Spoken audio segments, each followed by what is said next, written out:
Shalom a todos, muy buenas noches, Laila Tov, Lekulam. Bienvenidos todos nuevamente para una noche más de estudio del Tanaj, para profundizar en los textos de la Torah. Bendecimos a Hashem por darnos la vida, por permitirnos este momento para poder compartir y aprender un poquito más de las escrituras sagradas. Sí, estamos ubicados hoy para quienes recién ingresan y quienes lo ven luego en diferido. Melahim Bet, Perek Hei. Listo, vamos a estudiar el capítulo 5 de Segunda de Reyes. Vamos a dedicar el estudio para Refuah Shelomá de mi padre Jorge Gutiérrez Díaz, hijo de Lucía. Hashem Baraj. Le dé Refuah Shelomá, Refuah Nefesh, Shu, Refuah Guf, junto con todos los miembros de Am Israel. Muy bien, y para hoy vamos a tocar un tema que tiene que ver con la lepra de Naamán. ¿Listo? El contexto para entender un poquito. Primero que todo, ¿cierto? Es quién era Naamán. El Tanaj nos dice lo siguiente. Ahora bien, cierto Naamán, jefe del ejército del rey de Siria, había llegado a ser hombre grande delante de su señor y a ser tenido en estima, porque por medio de él Hashem había dado salvación a Siria, y el hombre mismo había resultado ser hombre valiente y poderoso, aunque leproso. Entonces nos está diciendo que tenía una limitante, aunque era valiente, aunque era poderoso, aunque ganaba las batallas. Entonces tenemos la novedad de que tenía Sarat, ¿sí? Tenía Sarat. Ok, voy a realizar un poquito aquí para continuar. Entonces, lo primero es porque lo llama el Tanaj alguien poderoso y alguien valiente. Entonces, vamos a retroceder un poquito en el tiempo. Hace unos capítulos atrás, aunque eso pertenecía al libro de Primera de Reyes, Melahim Aleph, estudiamos sobre la muerte del rey Acab. Entonces estudiamos que el rey Acab iba a salir a la guerra, invitó al rey Jehoshaphat de Yehudá, ¿cierto? A partir de ahí ellos pidieron profetas que fueran a consultar a Hashem si debían o no salir a la guerra, y los profetas todos a una sola voz dijeron, sí, claro, tienes que salir a la guerra porque Hashem entregará los asirios en tu mano. Ok, luego de eso, el rey Acab no estaba convencido. El rey Jehoshaphat no estaba convencido, porque sabe que no pueden haber dos profetas profetizando en las mismas palabras y en el mismo estilo. Y aquí habían 400 profetas diciendo que sí, que fueran a la guerra. Entonces sucedió que ellos llamaron a un profeta llamado Mijayahu. Y entonces Mijayahu fue y le dijeron, usted tiene que seguir el guión de todos los demás y decir que sí, que vaya a la guerra. Y él dijo, bueno, ok. De forma que cuando llegó el rey Acab le preguntó si iba a salir a la guerra. Entonces el profeta Mijayahu dijo, sí, claro, tienes que salir a la guerra, porque Hashem los entregará en tu mano. Porque probablemente Hashem los entregará en tu mano. ¿Sí? No lo hizo adrede de mencionar a Hashem, sino dijo, probablemente Hashem lo entregue en tu mano. Y sin embargo, Acab dijo, no, nada.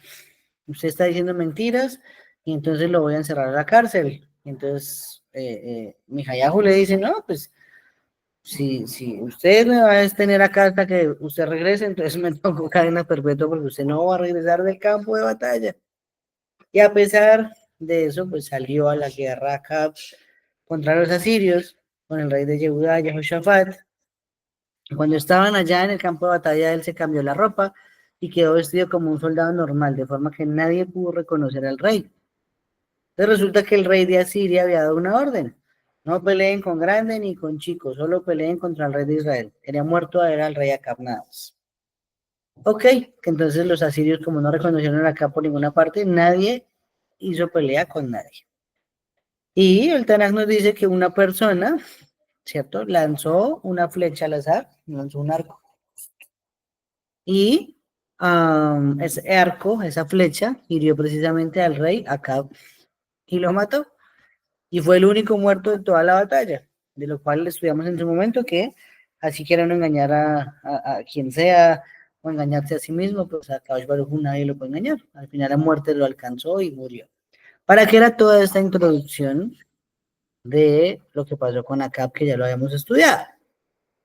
Resulta que nos dice Rashi, si acá la Torá nos está diciendo que era un hombre poderoso y valiente que había librado una salvación para Asiria, entonces nos dice, se está refiriendo a Naamán. ¿Por qué? Al ser nombrado acá como un general asirio, eso significa que él fue el que lanzó el arco al azar, mató al rey Acab, que era la orden del rey de Asiria, y como recompensa, ahora el rey de Asiria lo ascendió a una posición más elevada, siendo el general del ejército. ¿Sí? Entonces se lo ganó debido a que mató a Acab. Ok. Sin embargo, nos dice que tenía Saraat, tenía lepra. Y ahora vamos a analizar algo muy importante. ¿Listo? Algo que menciona la Gemara, Masejet Gittin, página 57b, es que este hombre, Naaman, era un arameo, obviamente, de la tierra de Aram Naraim, y era un Ger Toshav, ¿sí? No un Ger Sedek, sino un Ger Toshav. ¿Cuál es la diferencia? Un Ger Toshav es aquel de las naciones que acepta las leyes de sí mismo y cumple esas leyes de Noah, nada más, pero no se convierte al judaísmo, no da el siguiente paso hasta allá. Y un Ger Sedek, ¿sí? Un justo, un converso justo, un Ger Sedek vendría a ser alguien que sí da el paso y acepta sobre sí totalmente el yugo de la Torah. Entonces acá la Gemara lo llama un Ger Toshav, porque él aceptó abstenerse de la adoración de los ídolos, reconoció a Hashem como el único creador y el único Dios de la existencia, pero no dio el paso de la conversión al judaísmo. Listo. Por eso lo llamó así. Pero ahora miren esto tan interesante que nos aprende el Midrash Tanhuma. A mí me gustaría que ustedes anoten, que tomen apuntes. O si no, pues se lo aprenden de memoria. Mucha información no creo que se pueda memorizar. El Midrash Tanhuma nos dice que esa enfermedad llamada Sarat, ¿cierto? Que está mal traducida como una lepra, porque no podríamos decir que es una lepra, y era diferente a la lepra que tuvo un día la humanidad, ocurre por 11 motivos diferentes. Vamos a ver uno por uno de esos 11 motivos el día de hoy. A ver, ahora una pregunta. Ustedes, mis queridos estudiantes, compañeros de estudio, que también leen la Torá, que también leen el Tanaj y lo estudian, y por ahí nos ha mostrado la Torá que alguien tenía Sarat. ¿A qué se debe que alguien hubiera tenido Sarat? ¿A qué se debía? A ver, uno de los 11 motivos. ¿Quién lo tiene presente? ¿A quién le dio la Sarat? ¿Qué pasó con esa persona que le dio Sarat en la Torá? En el Tanaj hay muchos más. ¿Alguien lo sabe? ¿Alguien lo sabe? ¿Alguien recuerda? Para dar una pista. Ay, por aquí hay alguien que quiere responder. Señora. A Miriam, la hermana de Moshe, le dio Sarat por la Shonara. Oh, muy bien. A Miriam le dio Sarat por la lengua. Porque habló de Moshe Rabbeinu. Ok. Vamos a escuchar a Julia. Sigue, Julia. Shalom con todos. No estoy segura, pero creo que a Jod le dio.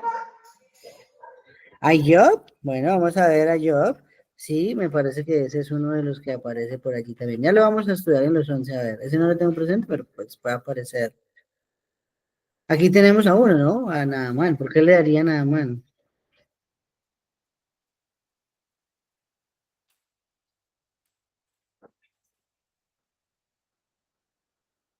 Vamos a ver. Un segundo, que estoy aquí abriéndole a mi hijo algo para su estudio. Listo. El primer motivo por el que le puede llegar Sarat a una persona. Ah, bueno, pero esperen, hagamos una explicación primero. La Sarat nos dice la Torá que era una enfermedad que afectaba la piel, ¿cierto? En la persona, pero no empezaba directamente en la piel. ¿Cómo funcionaba eso? Primero, a Kadosh Baruj Hu se lo enviaba a, a su casa. Entonces, las paredes de la casa nos dice que hay un procedimiento para hacer cuando se detectan manchas en las paredes de la casa. Si no daba el resultado que esperaba, entonces daba en la ropa. Y si tampoco daba el resultado que esperaba, ahí sí daba en la carne de la persona. ¿Sí? Entonces, a partir de eso, Hashem hablaba y enviaba la Zaraat como una advertencia a una persona para que hiciera Teshuvah. ¿Sí? Eso con el tiempo se fue acabando, porque finalmente, si nosotros tuviéramos ese castigo de la Torah todavía hoy en día, todos viviríamos así.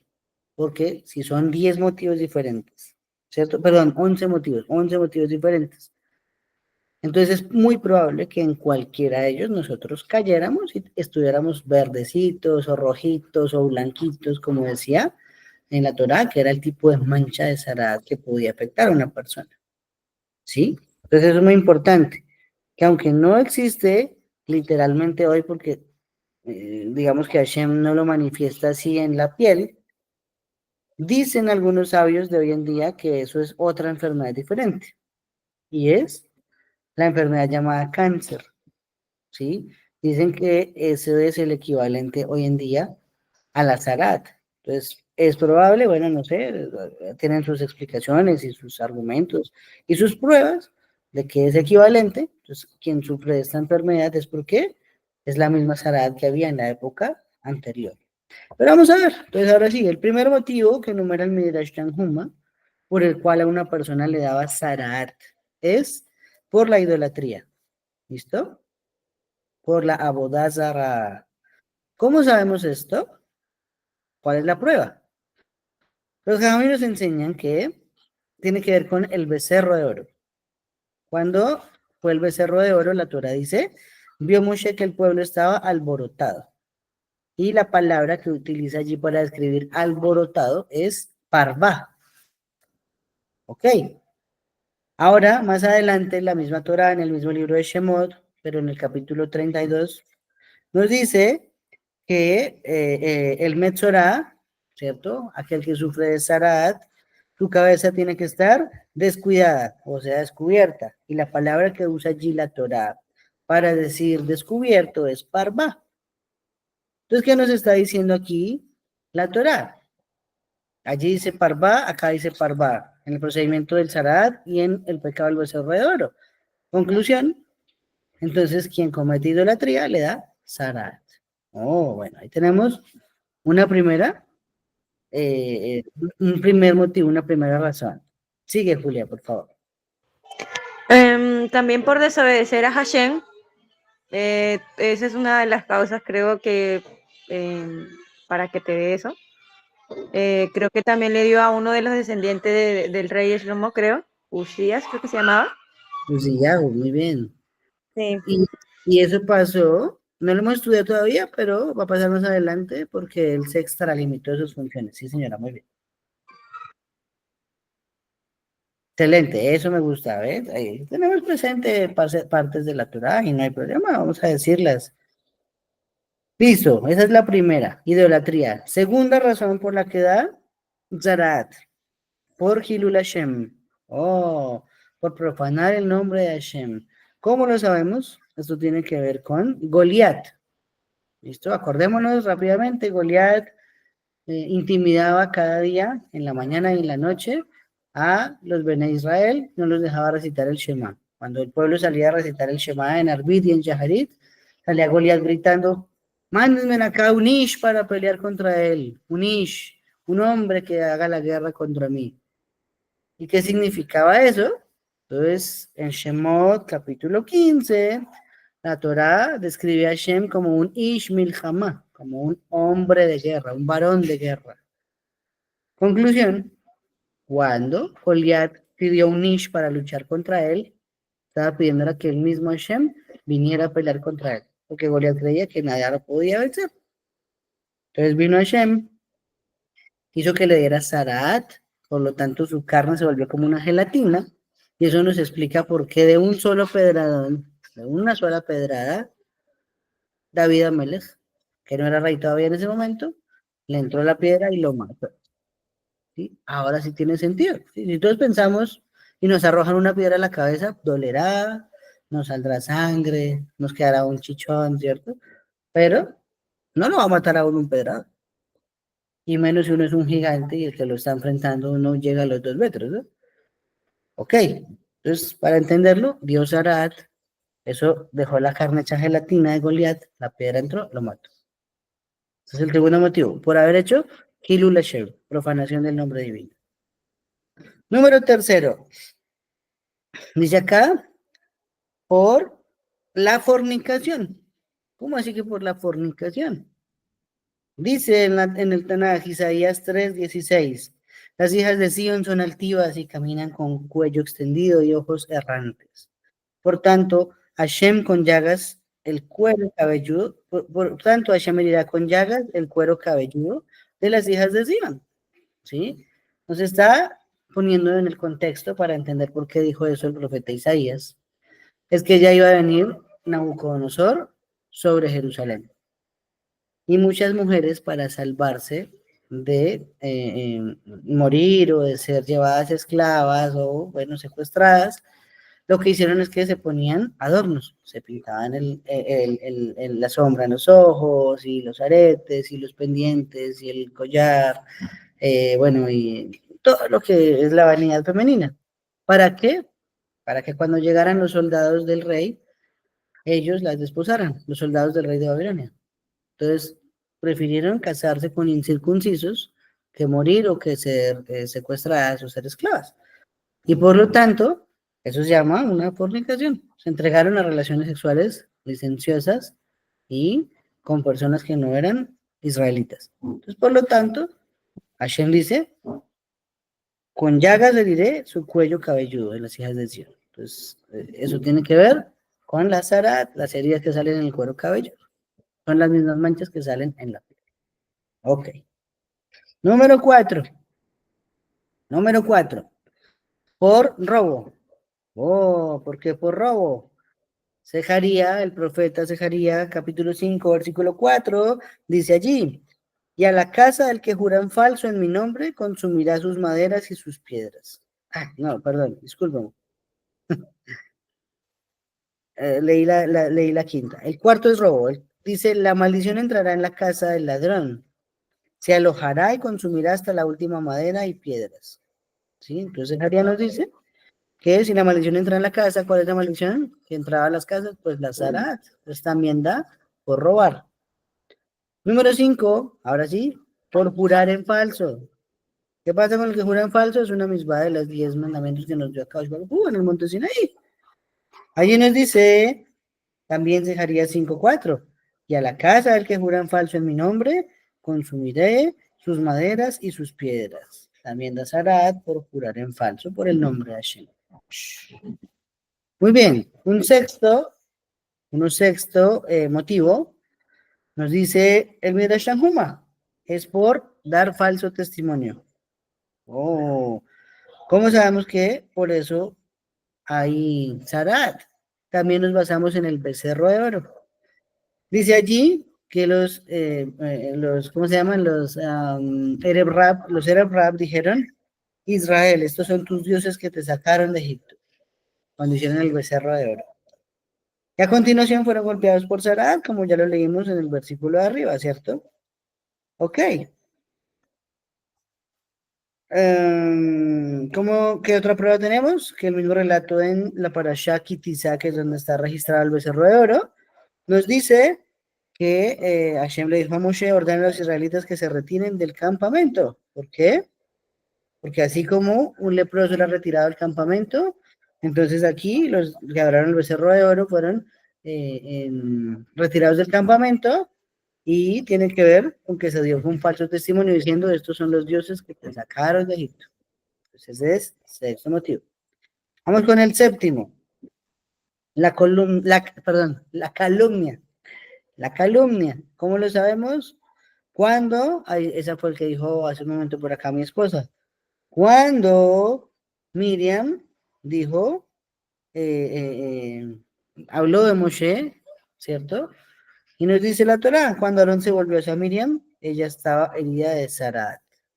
le dio Sarat a Miriam por haber hablado de Moshe, y viene un regaño que le da Hashem a Aarón y a Miriam, y sin embargo Miriam tiene que ser expulsada 7 días del campamento hasta que pase su Sarat.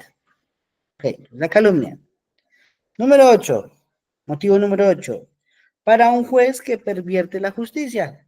A ese también le da Sarat. ¿Cuál sería la prueba? Nos dice Isaías 5:24. Sucederá que como la lengua de fuego devora la paja, y como la paja cae en la llama, su raíz será como la podredumbre, y su flor se levantará como el polvo, porque han rechazado la Torá de Adonai Sebaot. ¿Sí? Así también la Sarat florece en el cuerpo cuando afecta a alguien. Entonces, si la palabra Sarat, que está escrita en la Torá y también ahora está escrita en Isaías, están relacionados unos con otros, y será Shabbat, por lo tanto, nos está diciendo que el que pervierte la justicia es propenso a recibir Sarat. Motivo número 9. ¿Quién entra a un dominio que no es el suyo? Este lo dijo hace un momento Julia. ¿Quién fue ese? El rey Uziyahu. Un día de Yom Kippur resulta que el Señor dijo, yo voy a hacer el servicio de prender el Ketoret del Bet HaMikdash. Y mandó quitar al Kohen Gadol. Él mismo fue, cogió el Ketoret y lo prendió. Pero cuando estaba extendiendo sus manos para hacerlo, su mano le quedó de Zarat, ¿sí? Y su frente también fue afectada por Zarat. Todo esto está en Divrei Yamim Bet, Segunda Crónicas 16:19. Entonces se extralimitó, porque prender el Ketoret y los servicios del templo no son los trabajos de un rey de Israel. Él tiene otras responsabilidades que hacer, otras mismos diferentes. Entonces, si uno se mete en el dominio que no es el suyo, le da Zarat. ¿Sí? Por eso nosotros no podríamos ser ni Cohen, ni Leví, ¿cierto? Simplemente somos Bene Israel, eso somos nosotros. ¿Ok? Número 10, el que instiga riñas entre hermanos. Oh, ¿cómo lo sabemos? Bereshit 12:17 nos dice la Torá, entonces Hashem afligió al Paró porque le había quitado Sara a Abraham. Entonces tiene que ver con que ocasionó un problema entre hermanos. ¿Cuáles hermanos? Pues entre Abraham y Sara. Un problema. ¿Por culpa de quién? Por culpa del faraón. Conclusión, ¿qué le pasó al faraón y a toda su gente? Les dio Sarat. Hasta que se recompuso y él les entregó la tierra de Goshen, la escritura y tal. Y ahí se salvó de su Sarat. Y el número 11 es por la altivez. Ahí retomamos con el Tanakh del día de hoy. Naamán. ¿Por qué un altivo, no? Dijimos que había sido un soldado normal, disparó su arco al azar, mató al rey Acab y ahora lo ascendieron a general del ejército. Entonces, tremendo, tuvo una escalada por los desempeños en combate. Pero esto no lo llevó a ser alguien humilde. No lo llevó a ser alguien importante, pero que supiera que tenía también límites y superiores.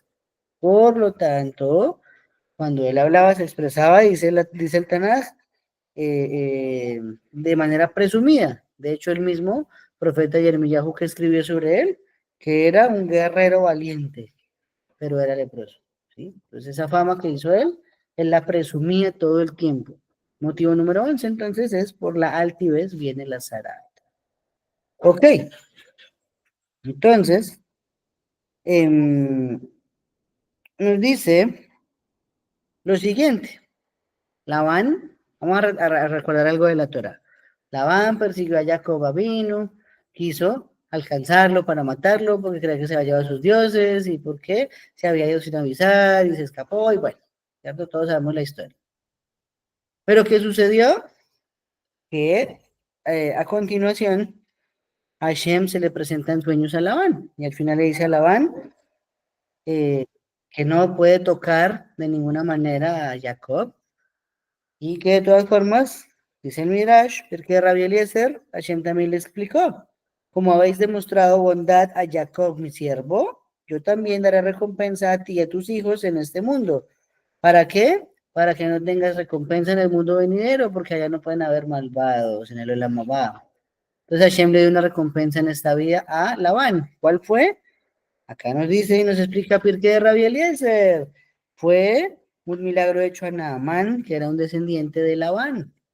Por lo tanto, esa fue su recompensa por haber tenido a Jacob varios años en su casa, bebiendo, trabajando, les dio esposas, pero pues, sus intenciones nunca fueron tanto como ayudarlo, más estafarlo, pero sin embargo Hashem le dio una recompensa en este mundo para que no la vaya a reclamar en el mundo venidero.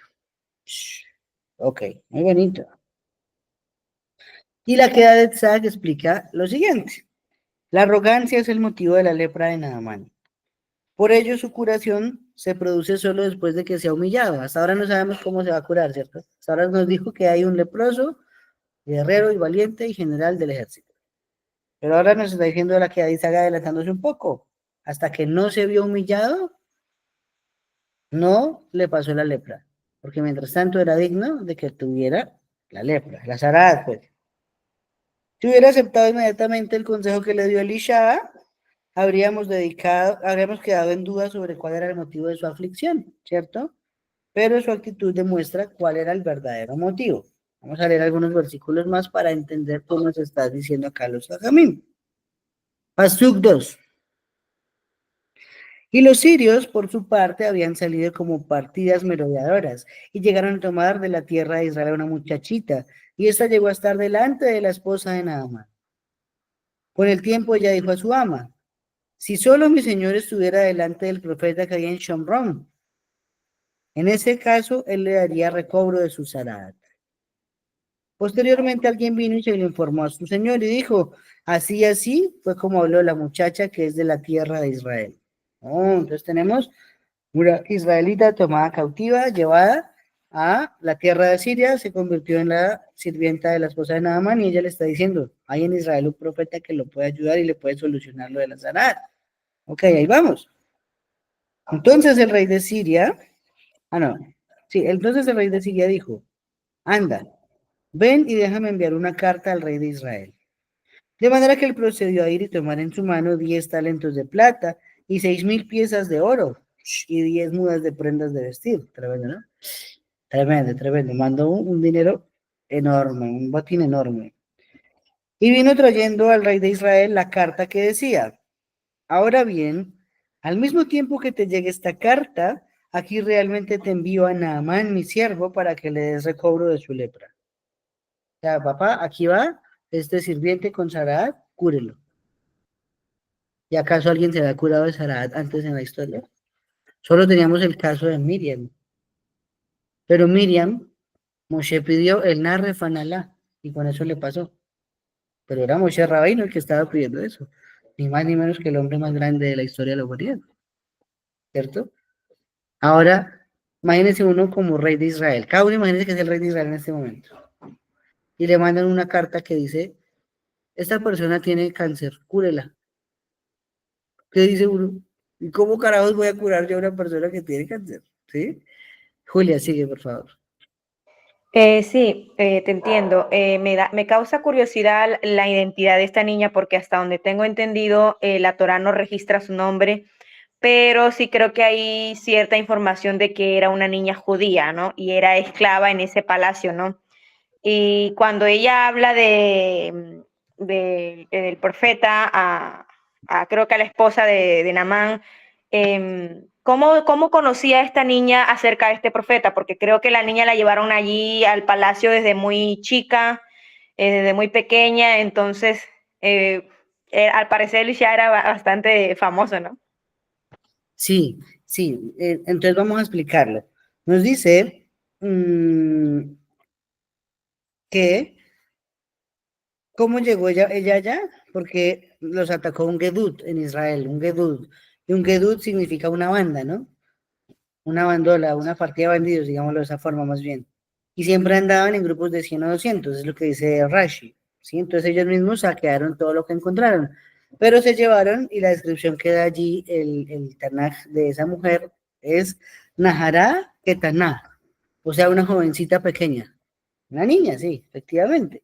¿Qué significa Nahará y qué significa Ketaná? En la literalidad, Nahará significaría jovencita, Ketaná significaría pequeña.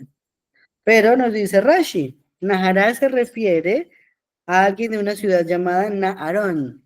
Oh, entonces no lo está diciendo acá como un adjetivo, sino como un gentilicio.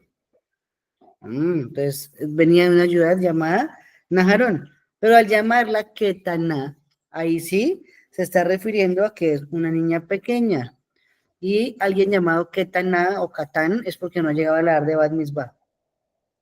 ¿Sí? Por eso después de Bat Mitzvah ya no es un niño, ya no se trata como un niño, ya por ejemplo no se le dan regalos de Hanukkah, ¿no? Después de los 13 años, después del Bat Mitzvah, ya no, porque ya es un hombre y ya es una mujer. Hasta los 13 años pueden disfrutar de Hanukkah los niños. En los regalos, quiero decir, son los regalos de Hanukkah. Ahora bien, esa niña, entonces, estamos hablando que tenía menos de 12 años, que es la edad de Bat Mitzvah. Y efectivamente, como tú lo has dicho, era tal la fama de Elisha, porque tenía una doble porción del espíritu de Elisha, de Eliyahu, perdón, que hasta los niños pequeños conocían quién era Eliyahu, Elisha, perdón. Lo conocían y su fama se extendía por el mundo.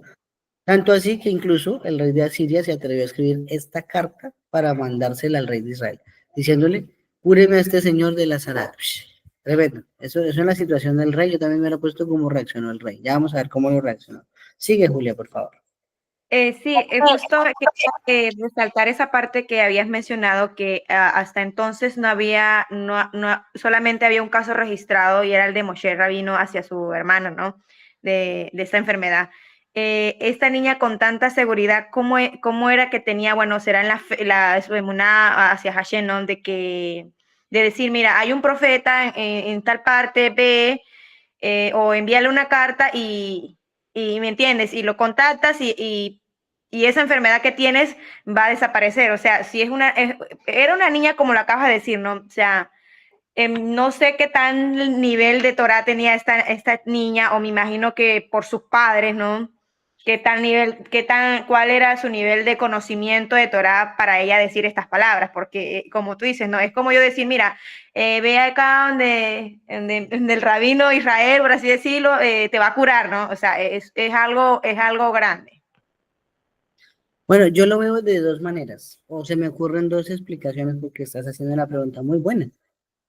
La primera la veo desde el lado del temor a Hashem que existía en las generaciones anteriores, ¿sí? Porque hoy en día no tenemos ni forma de compararnos a los tobillos de una persona de esa época en lo que es temor al cielo, ni la observancia de la misma, ¿no? Pero ni siquiera a un tobillo les llegamos. Entonces, probablemente una respuesta sería como tú lo dices. La niña era muy inteligente, muy sabia, tenía temor de Hashem y se dio cuenta que todo lo que hacía este hombre era increíble. Por lo tanto, hacer una curación de Sarat era un episodio más para Elisha. ¿Qué había hecho hasta el momento Elisha? Había abierto el río Jordán, había hecho que un bosque apareciera y salieran dos osos y se comieran 42 niños, había curado las aguas de la ciudad de Jericó para que todo el mundo tuviera agua en la ciudad porque eran aguas amargas, había curado la sopa de los profetas que estudiamos la vez pasada y había también, se me pasa una, resucitado muertos, ¿no?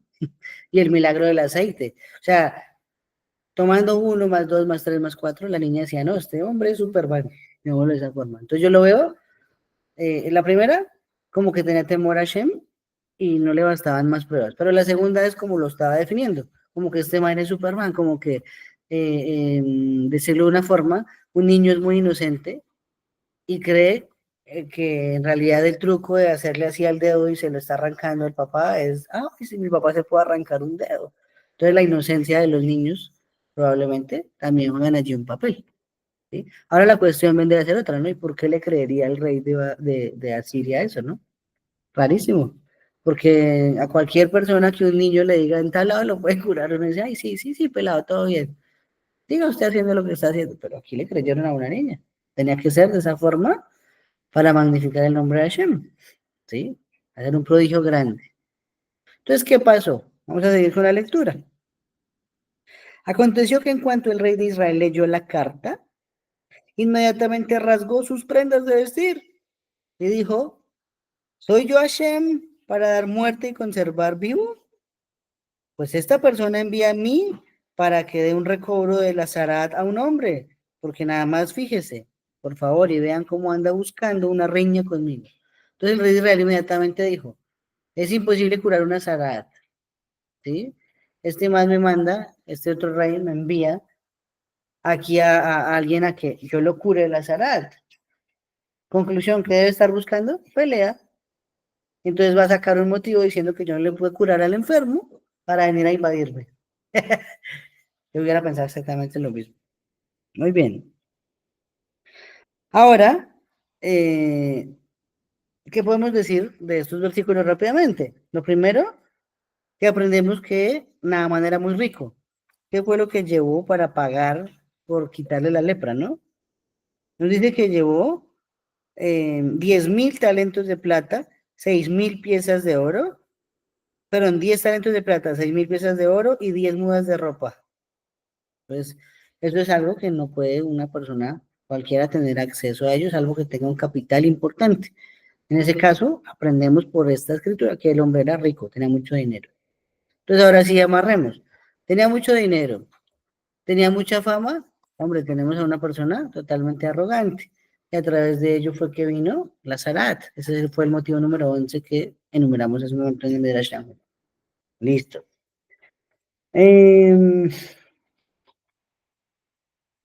También Rashi nos da una observación acá. Si el rey de Asiria se tomó el trabajo de escribir una carta, eso nos enseña que también Naamán vivía aislado de las demás personas, ¿sí? Y que entre las naciones entonces también un Metzorá, una persona afectada de Saradat, es excluido de la comunidad hasta que se cura. Recordemos que la Torá nos dice que tenía que estar fuera del campamento y ponerse aquí en el cuello un tipo de campana para que cuando él fuera caminando todo el mundo supiera que venía un Metzorá. Tenía que ser algo muy humillativo, la verdad, algo muy humillante para una persona. Hashem bendito lo oculta hoy porque no nos dan la piel, pero como les dije, según algunos sabios modernos, ese es el cáncer. Entonces, da dentro de la carne, pero no afuera para no avergonzar a la persona. Ahora bien, entonces, ¿quién era el rey de Israel? Era el rey Jehoram, ¿cierto? Y el rey Jehoram está diciendo, esto es una trampa para tener un pretexto de hacer la guerra, ¿sí? Estaba tan involucrado, dice Rashi, en sus malos caminos que no se le ocurrió ni siquiera por equivocación pensar que Elisha lo podía curar. Ni siquiera consultarlo al menos, a ver qué se podía hacer.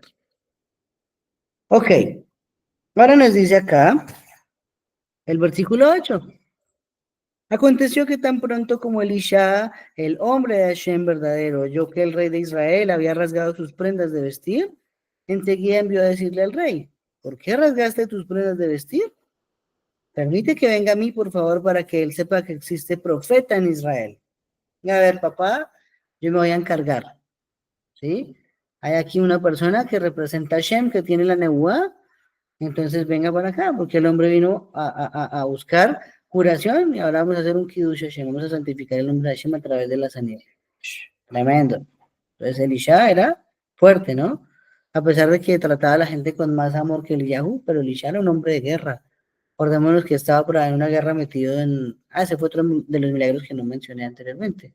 Estaba metido en una guerra donde llegó agua a un valle de repente, ya lo estudiamos, y todo el ejército de Yehudá, de Israel y de Edom pudieron tomar y vencer luego al otro día al ejército de Asirio. O sea, siempre los asirios de Israel peleamos, siempre, siempre, siempre, siempre. Ok, ¿qué nos dice el Zohar sobre esto? Que aquí lo llamó Elisha, hombre de Hashem, Isha Elohim. Pero no siempre el Tanaj lo llama así. Hay unas veces que le dice Elisha y en otras Elisha, Isha Elohim. Esto porque sería así, ¿cierto? Esto es, dice el Zohar, porque cuando estaban con los profetas, cuando estaban con él los profetas o sus estudiantes, era llamado el hombre de Hashem, Isha Elohim. Pero cuando él estaba solo, era llamado simplemente Elisha. Entonces Hashem le hacía una diferenciación para distinguirlo de los demás. Está solo Elisha, está con los demás Elisha, Isha Elohim. Una norma de Musar que nos dan los Ajamín. Cuando uno va a exaltar a una persona y esa persona está presente, entonces si está presente, hay que decir solo parte de sus virtudes, no todas, ¿sí? Entonces, por decir algo, entonces vamos a hablar de Jacob, entonces de mi hijo Jacob, ¿qué podemos decir? Que es un muchacho que estudia la Torá, que es un muchacho que lee muy bien el hebreo, que es un muchacho que le gusta el fútbol y hasta ahí. Cosas así muy generales. Pero si él no estuviese presente, la norma de Musar nos dice, ahí hay que enumerar todo lo demás. Él es un estudiante muy aplicado también en el colegio. Él se viste muy bien, se peina muy bien, ayuda en el oficio de la casa. Ahí sí, derrámese, porque él no está presente y por lo tanto no se le va a inflar el ego. Una norma de Musar muy importante. Para que lo aprendamos. Eso es así con todo. Ok, sigue diciéndonos el Tanaj. De manera que Naamán fue con sus caballos y sus carros de guerra y se paró a la entrada de la casa de Elisha. Ojo, sin embargo, Elisha le envió un mensajero que dijo, yendo allá, tienes que bañarte 7 veces en el río Jardén, en el Jordán, para que vuelva a ti tu carne y seas limpio. Esa fue la indicación que le dio eh, em, Elisha, pero le mandó un mensajero, ojo, no salió él mismo a hablar con él. Eso es importante porque a partir de ahora entonces todo lo que va a suceder es la manera de llevar a la humildad a Naamán, ¿sí? Ya dijimos que era rico y que era famoso, no creía en nadie, hemos dicho, pero ahora llega y el rey de Israel no puede hacer nada, llega donde el profeta y ni siquiera el profeta sale a verlo y a hablarle, le manda a sus mensajeros. Entonces el ego de esa persona tuvo que haberse caído al piso, totalmente. ¿Sí? Vamos a seguir estudiando. Dice el versículo 11. Ante esto Naamán se indignó y empezó a irse y a decir, mira que yo me había dicho, saldrá mía hasta afuera. Primero no salió. Y ciertamente estará de pie, ni siquiera se paró delante de él. E invocará a Hashem su Elohim, el nombre de Hashem su Elohim, y moverá su mano de acá para allá sobre el lugar. Y realmente dará recobro al leproso, o sea, él espera algo mágico. Que le pusieran las manos encima, que salieran caminando, que le hablaran, y con eso se curaría la Sarat, ¿sí? Toma, mamá. Con eso se curaría la Sarat, ¿cierto? Ok, pero no fue así, no hubo magia, sino simplemente le dijeron, vaya y métase 7 veces al río, ¿sí? Ok, entonces, más trabajo de humildad, en vez de hacer algo mágico, este hombre me dice que vaya a meterme a un río, y sigue diciendo algo adicional, no son el Habaná y el Farpar, los ríos de Damasco, mejores que todas las aguas de Israel. O sea, habían ríos más grandes, más caudalosos, más, ¿cómo decirlo? Más bonitos, por decirlo de una forma más grandes. ¿Por qué no me manda uno de esos ríos de verdad? Sino me está mandando a un riachuelito llamado el río Jordán. Y eso que el río Jordán es grandecito, ¿no? No puedo bañarme en ellos y ciertamente ser limpio. Con eso se volvió y se fue furioso. Entonces se retiró furioso de la casa del profeta Elisha. ¿Qué aprendemos por acá? Creyó que movería sus manos, dice Rashi, hacia las partes afectadas del Zaraat o al lugar a donde se adora Shem, en el Bet HaMikdash. Eso es lo que significa. O con las manos le tocaba la Zaraat, o con las manos se dirigía al Bet HaMikdash para orarle a Shem. No pasó. Y Rabino Benjaya nos dice que aquí hay una explicación a por qué esa tierra de Labán se llama Aram Naharaim. ¿Listo? El nombre se debe a que la ciudad está ubicada en la confluencia de 2 ríos, es donde se unen 2 ríos, llamados acá por el Tanaj, el río Amaná y el río Parpar. ¿Sí? Ok, entonces eso nos explica. Amaná y Parpar, Aram Naharaim. De ahí salió ese nombre. Listo. Vamos a seguir leyendo. ¿Qué nos dice más el Tanaj? Sus siervos ahora se acercaron y le hablaron y dijeron, Padre mío, si hubiera sido una cosa grande la que te hubiera hablado el profeta mismo, ¿no la harías? ¿Cuánto más pues, dado que te dijo, báñate y sé limpio? Por lo cual él bajó y empezó a sumergirse en el jardín 7 veces conforme a la palabra del hombre de Hashem verdadero, después de lo cual su carne se volvió como la carne de un muchachito y quedó limpio. Oh, entonces sus mismos siervos le dijeron, venga, pero ¿por qué es tan complicado? Si hubieran puesto a hacer algo bien difícil, usted lo hacía, pero no lo hizo. Ahora le están diciendo algo tan sencillo que es meterse a un río, vaya, hágalo. Y él fue y lo hizo. Entonces, ahí nos muestra que captó los mensajes de Hashem. El rey de Israel no atendió. Elisha tampoco. Lo mandaron a un río, en teoría inferior a los demás, y tampoco quería ir. Espera algo milagroso y no pasó. Ahora, ¿qué sucedió? Que al aceptar el consejo de sus siervos demostró que estaba aprendiendo ahora sí las cualidades de la humildad. ¿Sí? Muy bien. Ahora, ¿qué siguió diciéndonos? Versículo 15. Entonces se volvió al hombre lo inverdadero y él con todo su campamento. Y vino y estuvo de pie delante de él y dijo, mira aquí, sé con certeza que no hay Dios en ninguna parte de la tierra sino en Israel. Y ahora acepta por favor un regalo de bendición de parte de tu siervo. Sin embargo, él dijo, tan ciertamente como que vive Hashem delante de quien verdaderamente estoy de pie, yo ciertamente no lo aceptaré. Y él se puso a instarlo para que lo aceptara, pero él siguió rehusando. O sea, no le quiso aceptar ningún pago. ¿Sí? Esto es una enseñanza grande y muy buena. Vamos a aprender un poquito de estos versículos. ¿Listo? Lo primero, dijo, no lo aceptaré. No lo aceptaré. ¿Qué significa eso? Es el origen de los dineros. ¿Por qué el origen de los dineros?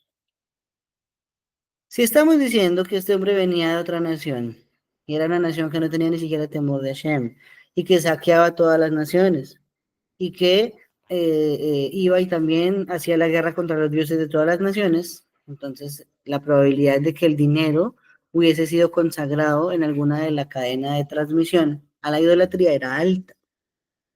Por lo tanto, Elisha dice, yo no lo aceptaré. ¿Por qué? Porque esa plata ha servido a los ídolos o ha sido consagrada a los ídolos. Y yo no voy a aceptar eso en primera instancia. ¿Listo? Esa es la primera instancia. La segunda, dice ese forno. Elisha es instado a recibir un regalo bien merecido. ¿Sí? Bien merecido es ese forno.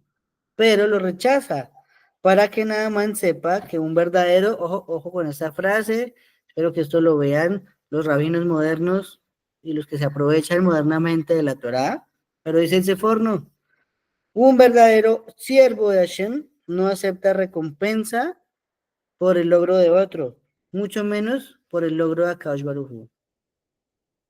¿Sí? Con la fe no se hace negocio, con la Torá no se hace negocio. Eso es abominación delante de los ojos de Hashem. Lo aprendemos del profeta Elisha mismo. Hoy en día, vamos a poner hoy en día un ejemplo. Llegan donde cualquier persona que sepa Torah más o menos, sea titulado o no titulado, sea rabanudo o no es rabanudo, el ultraortodoxo, el que sea, de los asmar, de los hasídicos, y le dice, váyate al río y se va a curar de una enfermedad, y se cura, después viene y le traen dinero y lo acepta. ¿Y está bien? Pues técnicamente solo doy un consejo, pero en la práctica el que lo curó fue Akadosh Baruj Hu. Entonces está prohibido crearse con la Torah, ¿sí? Eso no se hace. Eso no se hace y ojalá que ese video lo vean. Seguramente no caerá bien el comentario entre quien se beneficia de la Torah, pero para eso no es la Torah ni es Hashem. No hay que sacarle provecho económico a eso. Ok. Entonces, fue rechazado, ¿no? Ya lo dijimos. Dame un segundo.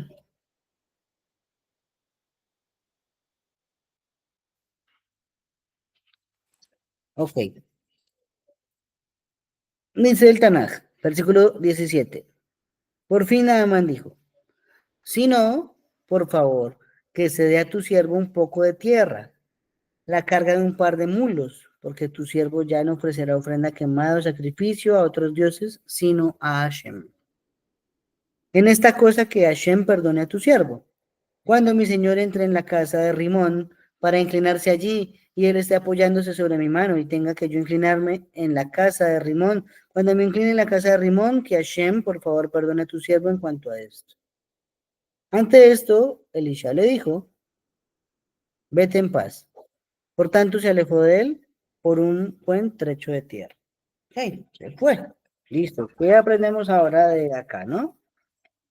Naaman aprendió tanto la humildad con esas lecciones que hemos mencionado, que ni siquiera tomó una pequeña cantidad de tierra sin pedir permiso, ¿sí? O sea, que es agarrar tierra de una vía pública y llevársela, pues. En realidad eso no es nada, pero aprendió tal sentido de humildad con estas lecciones de Hashem, que ahora no se llevó ningún granito sin pedir permiso a Elisha para poderlo hacer, ¿sí? Ok, nos dice que quería con esa tierra llevarla a su ciudad y convertirla en un altar. Quería hacer un altar para Hashem, por eso dijo, no me sacrificaré para ningún otro Dios, sino solo para el Elohe de Israel. Que para eso se llevó la tierra. Y aquí dice ese forno también, que aprendemos una aceptación simbólica de la unicidad de Hashem que hizo Naaman. ¿Por qué? Al decir eso, que no iba a sacrificar animales, sino solo Hashem, es equivalente a Yitro, cuando Yitro dijo que ahora se ha dado cuenta que solo existe el Elohe de Israel. Ok. Y dice Sifrei de Barim, si Naamán tiene miedo de tomar tierra de Eretz Israel sin permiso, de llevarse un par de paladas, un par de bolsas, un par de lonas llenas de tierra de Israel, si tiene miedo de hacerlo sin permiso, esto nos enseña que Hashem protege la tierra, aun cuando todos la dejen durante su aliyán, Shalosh Regalim. Oh, ¿cómo así? Entonces acordémonos. Shalosh Regalim, Pesach, Shavuot, Sukkot. Todo hombre tiene que ir a Jerusalén en esas fiestas. Entonces tenían que dejar durante los días que duraba la fiesta su casa sola, sus terrenos solos. Aquí nos está diciendo Sifrei de Barim, eso es un tipo de midrash. No era correcto tener miedo por lo que pudiera pasarle a la tierra de las personas, porque si Hashem cuidó dos bolsitas que no se pudo llevar nada mal, eso significa que nadie puede tocar la tierra si todo el mundo está dedicado a una misma que es Shalom Regalim, ¿sí? Entonces también, para nosotros, Hashem no nos quita nada, ¿cierto? O nos deja dar cosas con un propósito. Es duro aceptarlo muchas veces, todo el tiempo, eso duele, eso quema, pero hay algún motivo allí, ¿sí? Él siempre nos protege, no nos desampara. Baruch Hashem. ¿Qué más tenemos por aquí? Ah, nos dijo que la casa de Rimón, ¿no? Rimón, pues ese es un nombre también de una de las frutas de Israel, ¿no? De la granada. Pero no tiene nada que ver en este caso. Rimón simplemente dice Rashi, es el nombre de una deidad aramea pagana. Naamán tendría que ir contra su voluntad porque el rey se apoyaba en su mano cuando iba al templo de esa deidad. Entonces por eso él le dice a Elisha, dice por favor que Hashem me perdone si me tocarle la mano a este man y entrar a la casa de Rimón. Ok. Sobre eso explica el Talmud Yerushalmi. Los gentiles no están obligados a santificar el nombre de Hashem. ¿Cómo lo sabemos? La Torah dice, Vayikra 22:32, seré santificado en medio de los Bene Israel. Entonces, eso nos enseña que no está obligado a alguien que no sea israelita a hacer un Kiddush Hashem.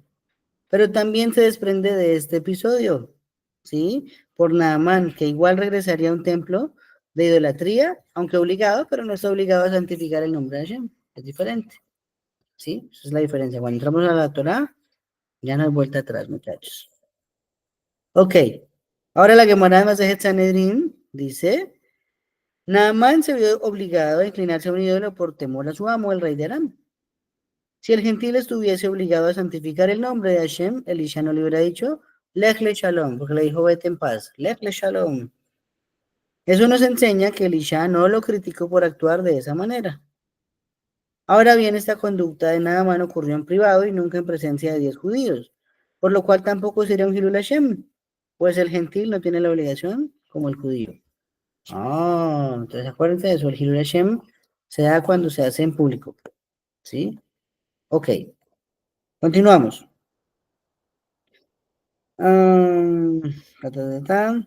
Bueno, miremos acá, un segundo, tengo muchos apuntes.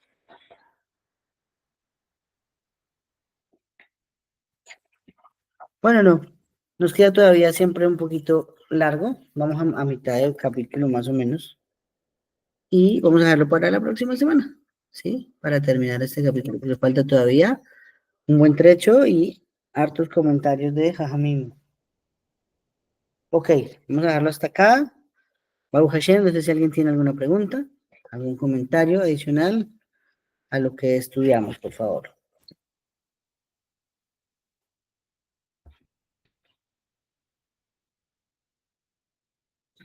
Parece que no hay más preguntas. Listo. Baruch Hashem. Este video queda antes de Shabbat, es Hashem subido a nuestro canal de YouTube. Entonces a todos una feliz noche. Laila Tablet Kulam, gracias por estudiar siempre con nosotros. Y Bezra Hashem, una feliz semana para todos. Shalom amigos.